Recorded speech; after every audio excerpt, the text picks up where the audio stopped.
బాలీవుడ్ లో నాగవంశీ వివాదం అసలేమైంది? నాగవంశీ టాలీవుడ్ లో యంగ్ అండ్ టాలెంటెడ్ ప్రొడ్యూసర్. అయితే ఉన్నది ఉన్నట్టుగా మాట్లాడుతుంటాడు. ఇంకా చెప్పాలంటే ఆయన మాటలు కాస్త సూటిగా ఉంటాయి. అయినా నిజాలు చెప్తారు కానీ చూసే వాళ్ళకి కాస్త పొగరుగా మాట్లాడుతున్నాడు అనిపిస్తుంది. అయితే నాగవంశీ గురించి ఇక్కడి జనాలకు తెలిసిందే కానీ బాలీవుడ్ సినీ జనాలకు అంతగా తెలియదు కదా. అక్కడే సమస్య వచ్చింది. ఇంతకీ విషయం ఏమిటంటే, ఇటీవల ఒక చర్చ కార్యక్రమంలో తెలుగు యువ నిర్మాత నాగవంశీ బాలీవుడ్ చిత్ర సినిమా గురించి కొన్ని కామెంట్స్ చేశారు.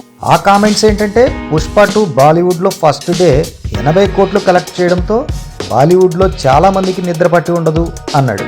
దీనికి అదే చర్చా కార్యక్రమంలో పాల్గొన్న బాలీవుడ్ ప్రొడ్యూసర్ బోనీ కపూర్ కౌంటర్ ఇచ్చాడు. మేము ఎప్పుడో ఇలాంటి పాన్ ఇండియా సినిమాలు తీసేశాం అన్నాడు. ఇటీవల గదర్ 2, జవాన్, పఠాన్, యానిమల్ తీసామన్నాడు. వీటిలో జవాన్, యానిమల్ సినిమాలు తీసింది సౌత్ డైరెక్టర్సే అని చెప్పాడు. ఈ విధంగా నాగవంశీ, బోనీ కపూర్ మధ్య మాటల యుద్ధం లాంటిది జరిగింది.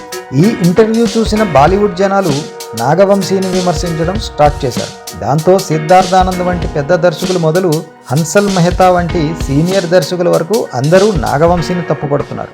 తాను తీసిన స్కామ్ సిరీస్ నుంచి సీన్లు కాపీ కొట్టి లక్కీ భాస్కర్ సినిమాని నిర్మించింది నాగవంశీ అని హన్సల్ మెహతా గుర్తు చేయడం విశేషం. తెలుగు సినిమా పరిశ్రమ పలు పాన్ ఇండియా హిట్స్ ఇచ్చిన మాట వాస్తవమే కానీ ఇంతకీ నాగవంశీ తీసిన పాన్ ఇండియా హిట్ ఏది అని మరికొందరు బాలీవుడ్ వాళ్ళు సెటైర్లు వేస్తున్నారు. అది మ్యాటరు.